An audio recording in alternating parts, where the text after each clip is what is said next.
नमस्कार, स्वागत है आपका। मैं हूं आपके साथ अनाया शर्मा और आप देख रहे हैं हमारा खास प्रोग्राम खास खबर। और आज के इस प्रोग्राम में हम चर्चा करेंगे हरियाणा में हो रहे लोकसभा चुनाव की। तो आपको बता दें कि लोकसभा चुनाव हरियाणा में उसकी सरगर्मियां तेज हो गई हैं और लगातार सभी पार्टियों में इसकी तैयारियां भी देखी जा रही है। तो वहीं हरियाणा में लोकसभा सीट के लिए बीजेपी ने सभी 10 उम्मीदवारों के नाम तय कर दिए हैं। इस चुनाव में बीजेपी ने कुछ सीटों पर पिछली लोकसभा चुनाव 2019 के जीते हुए प्रत्याशी जिनको वापस दोबारा मौका दिया है, वहीं कुछ बड़े नेताओं को भी टिकट काटा गया है। तो वहीं कांग्रेस ने अभी तक अपने प्रत्याशियों के नामों की घोषणा नहीं की है। तो वहीं दूसरी ओर जेजेपी के राष्ट्रीय अध्यक्ष डॉक्टर अजय चौटाला ने बीजेपी से टूटे गठबंधन और लोकसभा चुनाव लड़ने से लेकर कांग्रेस के आरोपों पर केजरीवाल की गिरफ्तारी पर बेबाकी से अपनी राय रखी है। साथ ही उन्होंने बड़ी बात कही है कि सीबीआई और ईडी का दुरुपयोग हो रहा है। तो बता दें कि उन्होंने ये भी संकेत दिए हैं कि भविष्य में भी बीजेपी और जेजेपी एक मंच पर आ सकती है। तो वहीं आपको ये भी बता दें कि 2019 के लोकसभा चुनाव में बीजेपी ने चौंकाते हुए हरियाणा में क्लीन स्वीप भी किया था। हालांकि इस कुछ महीनों पर आपको बता दें कि इसके बाद अब 2024 में भी बीजेपी यही कयास लगा रही है। बीजेपी की यही उम्मीदें हैं कि वो फिर से 10 लोकसभा सीटों पर जीत हासिल करेगी। इसके चलते हरियाणा की राजनीति में राज्य की 10 लोकसभा सीटों में को जो भी काफी अहम माना जा रहा है। बता दें कि बीजेपी की कोशिश है कि हर हाल में ये 10 सीटें वापस से हासिल की जाए। इसके चलते बीजेपी ने राज्य की 6 सीट पर कांग्रेस से आए नेता पर दांव भी खेला है। पार्टी के संगठन में इसकी भी खूब चर्चा हो रही है। वहीं कांग्रेस ने अभी तक अपने चेहरे नहीं खोले हैं।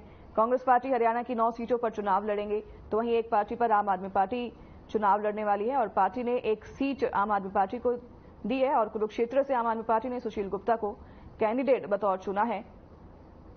और ये सभी बातों को लेकर सियासत तेज है और प्रतिक्रिया राजनेताओं की लगातार जारी है।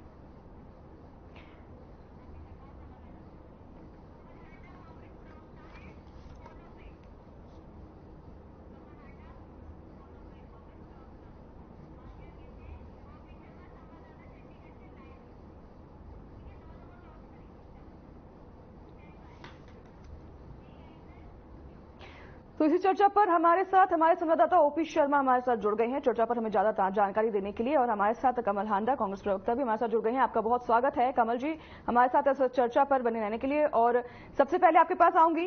सबसे पहले मैं जाती हूँ संवाददाता हमारे जो ओपी शर्मा हमारे साथ जुड़े हुए हैं। ओपी, क्या कुछ इस बार जो है तैयारियां सभी पार्टियों की दिखाई दे रही हैं? क्या कुछ मुद्दों को लेकर रणनीति तैयार की गई है और किन अहम मुद्दों को लेकर इस बार पार्टियां जो है मैदान में उतरेंगी?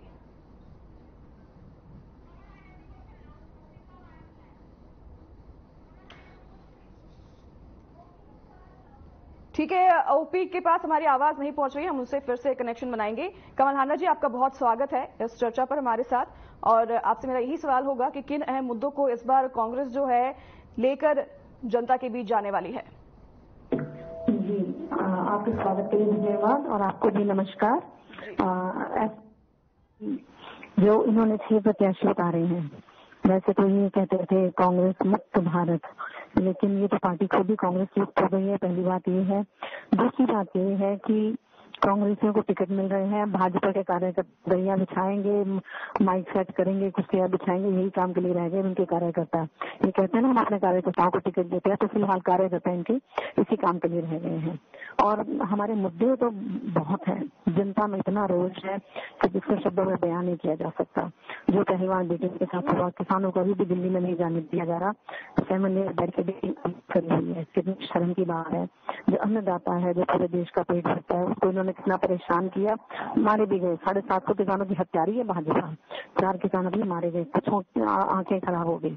पहलवान बेटियां, खेल कोच, युवा बेरोजगार, सरकारी कर्मचारी, डॉक्टर तक धरने पर। कमाल हो गया इस बार कि ऐसी ऐसी कंडीशंस लेके आ रहे हैं। ऊपर से ड्राइवर्स 2 दिन जब गाड़ियां नहीं चली तो इनकी थोड़ी सी, जिसे कहते हैं ना, इनके पांव के नीचे से जमीन खिसक गई कि भाई ड्राइवर नहीं होंगे तो कुछ भी नहीं चलेगा। तो ड्राइवर तो इनके भी थे, इसलिए इन्होंने 2 दिन में वो उसको सस्पेंड किया। लेकिन अभी वो वाला कानून इन्होंने रद्द नहीं किया है।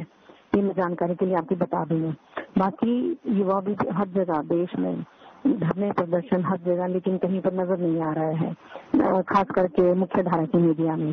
तो उसके बाद ये मुझे बता दें इनके पास मुद्दे क्या होंगे। और मैं बताना चाहती हूँ पोर्टल खेलकर इन्होंने जनता को कितना परेशान किया।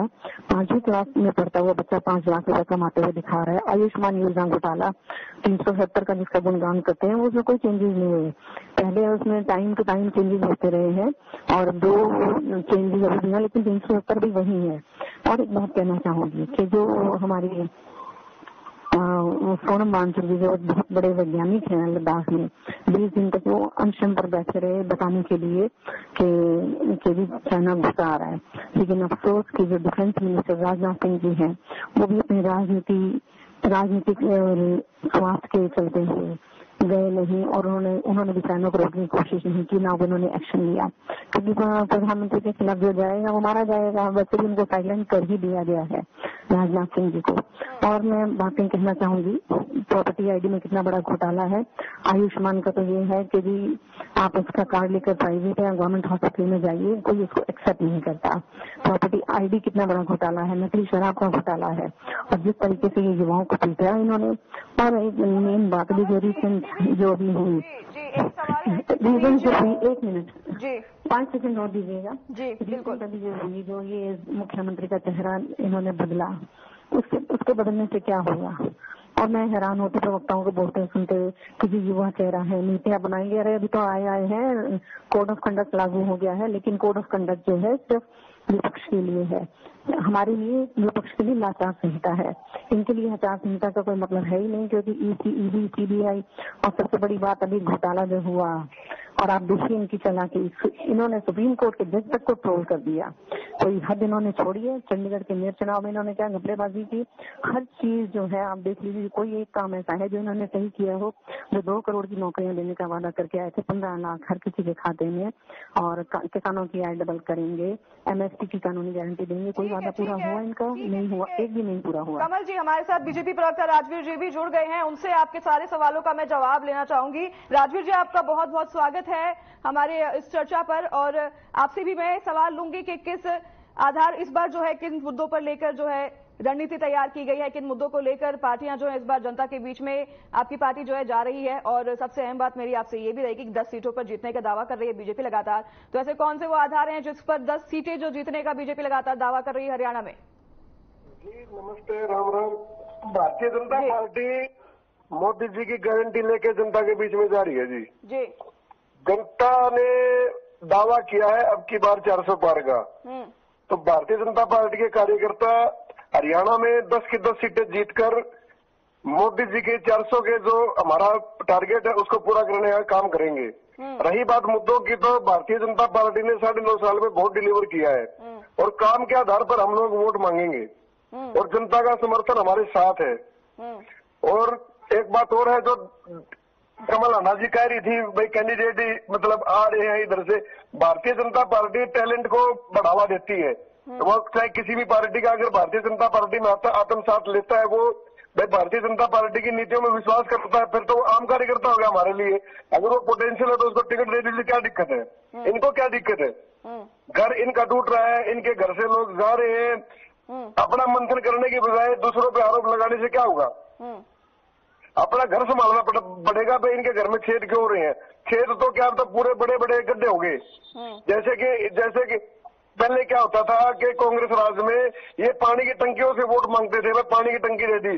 भारतीय जनता पार्टी की मोदी सरकार और मनोहर सरकार ने हर घर जल योजना दे दी, हर घर में पानी पहुंचा दिया।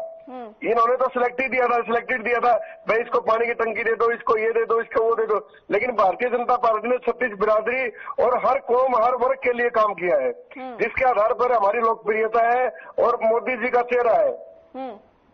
ठीक है। कमल जी का ये भी कहना है कि उन्होंने आरोप लगाए हैं कि कांग्रेस लगातार ये आरोप लगा रही है, बीजेपी जो है उनके राज में बेरोजगारी बढ़ गई है हरियाणा में, उनके राज में स्कूलों में मास्टर्स नहीं है, उनके राज में हॉस्पिटल में डॉक्टर्स नहीं मिल रहे हैं, उनके राज में पेंशन जो है उनको बहाल। तो ये सब सारे आरोप जो है कांग्रेस की तरफ से बीजेपी लगाए जा रहे हैं कि बीजेपी की सरकार में तमाम जो दिक्कतें आई हैं वो इस बार कांग्रेस सरकार जो है इन मुद्दों को घेरेगी और जनता के बीच जाएगी और इस बार बीजेपी को जीत जो है नहीं हासिल होगी, क्योंकि ये सब मुद्दे जनता के बीच में हुए हैं। खास करके बेरोजगारी का बड़ा मुद्दा, बड़ा अहम मुद्दा इस बार जो है उठा रही है कांग्रेस जनता के बीच में। जी कांग्रेस के जो सीनियर नेता है वो चुनाव लड़ने से ही मना कर रहे हैं। आप कैप्टन अजय सिंह यादव के बयान उठा के देख लीजिए, आप किरण चौधरी जी के बयान उठा के देख लीजिए, रणदीप सुरजेवाला को देख लीजिए, कुमारी शैलजा जी को देख लीजिए, और इनके खुद के नेता है भूपेंद्र सिंह हुड्डा 3-4 बार तो मीडिया में मना कर चुके हम चुनाव नहीं लड़ेंगे भाई। तो ये लोग तो खुद मतलब मैदान छोड़ के भाग रहे हैं, तो ये दूसरों को कैसे कहेंगे भाई तुम क्यों जीतोगे। हम तो कैडर बेस्ड पार्टी है, हम इनका 2013 से 2024 तक ये 11 साल में ये लोग अपना जिला और ब्लॉक सदर के कार्यकर्ताओं को जिम्मेवारी नहीं दे पाए। ये किसे मुंह से कह रहे हैं हम जीतेंगे। संगठन नाम की चीज है नहीं इनके पास, इनके नेताओं का भी जनता ने इन लोगों को नकार रखा है। और रही बात इनके जो आरोप लगाने की, तो विपक्ष का काम आरोप लगाने का है। विपक्ष में तो हम भी थे, लेकिन हम लोगों ने मतलब विपक्ष में इनके नाक में दम करके रखा हमेशा। इनके मुद्दों को हमने उठाया, लेकिन इनके पास कोई मुद्दा नहीं है। ये तो ये सोच रहे हैं, सुनिए एक बात लास्ट बताऊंगा, ये सोच रहे हैं जनता इन्हें सहानुभूतिपूर्वक वोट देगी, जनता इनकी दुकान बंद करेगी सभी विपक्ष की। ठीक है, हमारे साथ संवाददाता ओपी शर्मा हमारे साथ लगातार बने हुए हैं। ओपी, क्या कुछ इस बार अगर हम बात करें ग्राउंड की, तो ग्राउंड पे कौन सी पार्टी ज्यादा मजबूत दिखाई दे रही है और किन अहम मुद्दों पर इस बार कौन सी पार्टी जनता के बीच जो मुद्दों को लेकर है जो जाने वाली है?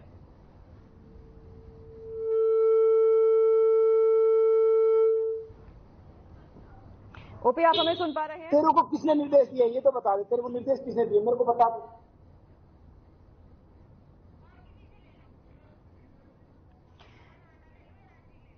ठीक है कमल जी हमारे साथ लगातार बने हुए हैं, कांग्रेस प्रवक्ता कमल जी, आपके पास हम आएंगे। राजवीर जी ने तमाम आपके सवालों के जवाब दिए और उन्होंने भी आप पे आरोप लगाए हैं। उन आरोप पर आपकी क्या राय है, उन पर क्या आपका जवाब है? मैं बताती हूँ। एक तो पहले मैं ये बता दूं, इनका मानसिक रूप से दिवालियापन हो चुका है, क्योंकि इनके अंदर बौखलाहट इतनी है। कल मेरे से जो रैली हुई उसमें इनके आका की बॉडी लैंग्वेज देखने वाली थी। जिन लोगों को साथ में लिया उनको कैसे दरकिनार भी किया, जैसे जयंत चौधरी को और भी लोगों को। और एक चीज बताना चाहूंगी, मुजफ्फरनगर और गाजियाबाद में तो लोगों ने इनके प्रत्याशी को पीट कर इनकी गाड़ियां तोड़ दी, भगाया युवाओं ने। एक जगह सुनिए ध्यान से। और ये कह रहे थे पानी की टंकी, क्या रोल जलूल बातें करते हैं बेसिर पैर की, अनपढ़ हुए क्या सारे भरे हुए मैं पूछना चाहती हूँ। कोई तो पढ़ा लिखा होगा या नहीं है इनकी पार्टी में, मैं पूछूंगी मैं इनसे। दूसरी बात ये, पानी की टंकी दे दो, ये दे दो, वो दे दो, सच्ची में इनका सेंसेस, इनको ये बात समझ में नहीं आएगी। आउट ऑफ दियर सेंसेस 2 दिन बाद समझ आएगी इनको, जो भी बोल रहे हैं रोहिला जी है या जो भी है। तो मैं ये बताना चाहूंगी, उन्होंने काम एक भी नहीं गिनवाया कि उन्होंने ये किया है। आपने ध्यान से सुना होगा, मैं बड़े ध्यान से सुन रही थी। एक भी काम नहीं गिनाया कि उन्होंने क्या किया है, क्योंकि जनता इस बार मुद्दों पर वोट देगी। बहुत हो गए, जिसे कहते हैं ना, बहुत हुआ महिलाओं पर अत्याचार, और ये सारे भ्रष्टाचारी बलात्कारी तो इनके साथ जुड़े हुए। इनसे पूछिए क्या ये शरण सिंह को टिकट दे रहे हैं कि नहीं दे रहे, और अजय मिश्रा कुछ देंगे जिन्होंने हमारे अन्नदाताओं को ऑन कैमरा कुचला, जिन्होंने इन्होंने क्या वो कोई काम नहीं किया, सिर्फ झूठे वादे किए। 10 साल का ये लोग हिसाब दें, हमारे विकास का जवाब दें, हमारे विकास का हिसाब दें। क्या विकास किया उन्होंने, देश का विनाश किया। इलेक्टोरल बॉन्ड चोरी क्यों छुपाई, क्यों आरटीआई के दायरे से बाहर रखा, निकल के आ रहा है कि आप सोचिए ये लोगों की जिंदगी से भी खेल रहे हैं कि ऐसी दवाइयां की कंपनियां जिनकी दवाइयां सब स्टैंडर्ड थी और जो कि ह्यूमन कंजम्पशन के लायक नहीं थी, उनके ऊपर जब छापा मारा तो उन्होंने चंदा दिया, उनको 3 सीट दे दी गई। मतलब इनको जिंदगी से किसी की परवाह नहीं, कोई लेना देना ही नहीं है उनको जनता से। मैं तो कहती हूँ ब्लैक खरीद जोड़ो पार्टी, बांध जमा करो पार्टी, ये जनता पार्टी तो है, जनता तो गायब है इनके यहाँ से। और ये जो बात करते, मैंने कहा इनके कार्यकर्ता सिर्फ हमारे कांग्रेसी प्रत्याशियों के लिए दरिया उठाने के लिए रह गए हैं, इनके पास अपने चेहरे नहीं है। हमारे नेताओं की बात करते हैं, भूपेंद्र सिंह हुड्डा जी चुनाव लड़ेंगे नहीं लड़ेंगे, अरे आपको क्या मतलब है, उन्होंने विधानसभा का लड़ना है वो लड़ेंगे, आपके नहीं लड़ लेते हैं। आपको आप कहते हैं ना कार्यकर्ताओं को टिकट देते हैं, आपको टिकट क्यों नहीं दी, मुझे भाजपा की प्रवक्ता मुझे बताया जरा। और मुद्दे तो गिनवाए, कोई तो मुद्दा गिनवाए। कल की जो रैली जिसे कहते हैं, 3 हमारी जिसे कहते हैं ऐतिहासिक रैलियां हुई हैं, पटना में हुई पहली, दूसरी मुंबई में हुई, तीसरी कल दिल्ली में हुई रामलीला मैदान में। सिटिंग एमएलए को इन्होंने पहली बार भारत के इतिहास में, विश्व के इतिहास में पहली बार ऐसा हुआ कि सिटिंग सीएम को गिरफ्तार किया गया।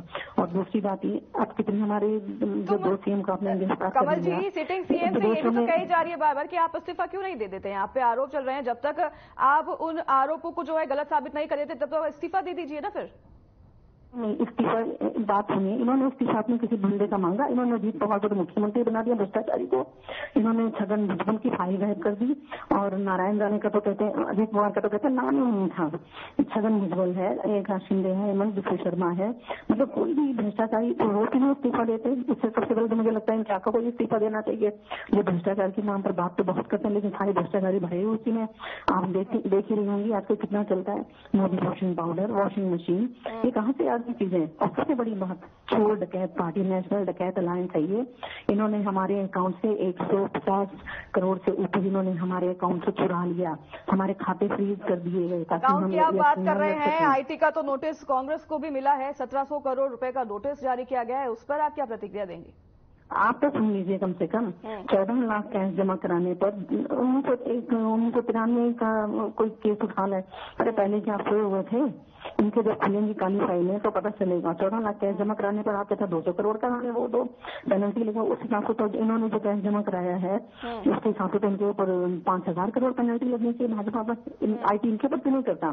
ये आपको ही मालूम होगा मैडम जरूर कि ईडी, सीबीआई, आईटी और इवन इलेक्शन कमीशन, अब तो एसबीआई भी इनका घटक दल हो गया है। इलेक्शन कमीशन के 2 बंदे इन्होंने क्यों रखे? क्यों सीबीआई को बीच में क्यों हटाया? ताकि घपलेबाजी कर सके, जैसे इन्होंने चंडीगढ़ के छोटे से मेयर के चुनाव में करी इन्होंने। वो तो जग जाहिर है विदेशों में हमारी कितनी छूट हो रही है। ठीक है राजवीर जी हमारे साथ बने हुए लगातार। कमल जी, मैं आपके सवालों का जवाब उनसे ही लेना चाहूंगी कि राजवीर जी लगातार कमल जी आरोप लगा रही हैं कि ईडी, सीबीआई जो है उनको एक तरीके से बोले तो बीजेपी के इशारों पर चल रही है। उनका यह आरोप है कि जो भी अगर बीजेपी में शामिल नहीं होता है उन पर आरोप लगाए जाते हैं, उन पर कार्रवाई की जाती है, उनको जेल भेज दिया जाता है, और अगर वो बीजेपी में शामिल हो जाते हैं तो व्हाइट वॉशिंग का काम हो जाता है।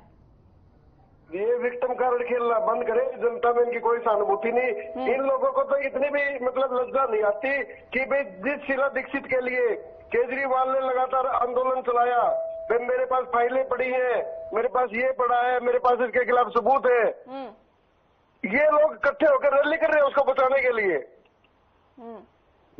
शीला दीक्षित जी एक आरोप लेके आज स्वर्ग में है, हम नर्क में बैठे हैं। इन लोगों को तो ये भी नहीं समझ में आ रहा है तुम लोग किसको डिफेंड कर रहे हो। जिसने शराब घोटाला किया, जिसने मोहल्ला क्लिनिक के नाम पे घोटाला किया, तो इन लोगों का मानसिक दिवालियापन तो इन लोगों का पिट चुका है। ठीक है ना। रही बात, अच्छा इनके जो खाते फ्रीज हुए या जो नोटिस गए, इनसे कोई पूछने वाला हो। 14 लाख रुपए इन्होंने नगद लिए थे चंदे के रूप में, जबकि एक कानून बना हुआ है भाई 2000 से ऊपर आप डिमांड ड्राफ्ट या चेक द्वारा ले सकते हैं। और 1993-94 से लेके आज तक का हिसाब किताब नहीं दिया इन्होंने टैक्स का।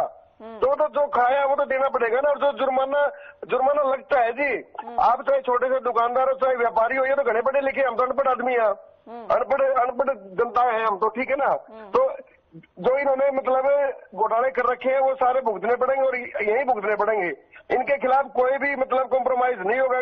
भारतीय जनता पार्टी की सरकार नरेंद्र मोदी जी ने बिल्कुल क्लियर कर रखा है कि भ्रष्टाचार पर कोई भी समझौता नहीं होगा।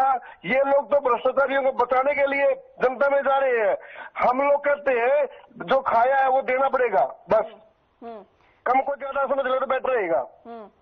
ठीक है राजवीर जी। कमल जी हमारे साथ बनी हुए। कमल जी मैं आपके पास आऊंगी। इस बार प्रत्याशियों के नाम की घोषणा करने में इतनी देरी क्यों हो रही है और कब तक जो है कांग्रेस अपने प्रत्याशियों के नामों की घोषणा करेगी? देखिए, कल हमारी मीटिंग 31 को होनी थी, कल होगी मीटिंग सेंट्रल हमारी इलेक्शन कमेटी की, कांग्रेस की। ठीक है, 10 अप्रैल तक हमारे नाम आ जाएंगे, क्योंकि हमारा इलेक्शन ही जाके मई में है, तो आराम से हम करेंगे। इनको क्या तकलीफ है, जल्दी क्यों हम क्यों ना करें। दूसरी बात है, ये भी कहते हैं जो खाया है 14 लाख के लिए आप बात कर रहे हैं, 1-1 करोड़ के बॉन्ड की बात क्यों नहीं करते? 10-12 हजार करोड़ के जो आपने बॉन्ड खाए और बताया कि जनता को पर जानने का अधिकार नहीं है, पीएम केयर्स फंड है और आपका शराब घोटाला है, आपके व्यापम घोटाला भी आपका बहुत है, जिसमें तो 50 जाने भी गई। आप हमारी बात करते हैं, झूठ बोलते शर्म नहीं आती आपको? मैं तो एक ही बात कहूंगी कि चूल्हे पर पानी भी आपके लिए ज्यादा है। आउट ऑफ टाइम तो वैसे भी आपके सिर के ऊपर से गया होगा, समझ नहीं आया होगा। आपने बॉन्ड का जवाब नहीं दिया कि आप अपना पैसा कहाँ से खर्च कर रहे हैं। हर रैली में 2-4-5 करोड़ कहाँ से किसका, हमारी यहाँ कट रही है ना। 30 लाख करोड़ सिर्फ पेट्रोल और डीजल से कमाने, कहाँ गया वो पैसा? इलेक्ट्रल बॉन्ड की अगर लिस्ट की बात करें तो उसमें तो कांग्रेस भी शामिल है। कमल जी, कांग्रेस को भी चंदा मिला है, कांग्रेस के पास भी इतने चंदे आए हैं, तो वो कांग्रेस को भी तो जवाब देना बनता है कि हमारे इतने पैसे कहां पर इस्तेमाल हुए हैं। सुनिए मेरी बात, हमें तो जिसने दिया हम तो बताने को तैयार है कि हाँ जी हमें इतना चंदा मिला। ये जो घटाया हुआ है ये और तो और आप देखिए कितनी नीच और घटिया दो बातें और कहना चाहूंगी इनके बारे में, क्या इनका चाल चरित्र और चेहरा है। अभी लालकृष्ण आडवाणी जी को भारत रत्न दिया जा रहा था, प्रेसिडेंट जो फर्स्ट सिटीजन है, सबसे रिस्पेक्टेबल, वो खड़ी हुई और प्रधानमंत्री बैठकर ठहाका लगा रहे हैं। कितनी शर्म की बात है, पहली बात ये। दूसरी बात ये कि ये जो चुनावी चंदे की बात करते हैं, इन्होंने इसको आरटीआई के दायरे से बाहर क्यों रखा और क्यों फर्जी कंपनियों से आया, विदेशों से भी पैसा आया, और अग्निवीर योजना क्यों लाई गई हमारे देश की सीमाओं को सुरक्षित करने के लिए।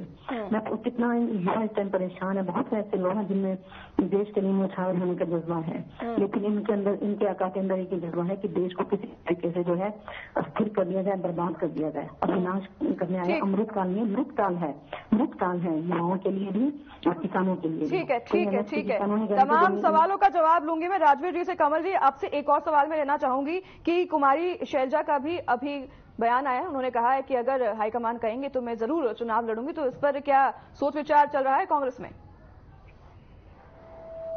मैडम आपको बेहतर बता पाएंगी क्योंकि हाईकमान का विषय है, ये मेरा विषय नहीं है। ठीक है कमल जी, अब राजवीर जी के पास मैं जाऊंगी और आपके तमाम सवालों का जवाब मैं लूंगी राजवीर जी, लेकिन आपसे मैं विनती करूंगी कि शॉर्ट में जवाब दीजिएगा क्योंकि हमारे पास समय की पाबंदी है। बताइए। हेलो जी राजवीर जी, सुन पा रहे हैं हमें? जी बताइए। अभी इन्होंने काम की बात की, मैं काम तो बहुत लंबी लिस्ट हो जाएगी, मैटर वही है। तो सबसे पहले ठीक है ना, 10 करोड़ उज्ज्वला योजना के तहत हमने गैस के कनेक्शन दिए, 4 करोड़ लोगों को पीएम आवास योजना के तहत मकान दिए गए पक्के, 10 करोड़ नहीं 11 करोड़। पहले तो ये सुन, जल जीवन योजना के तहत 14 करोड़ परिवारों को जोड़ा गया।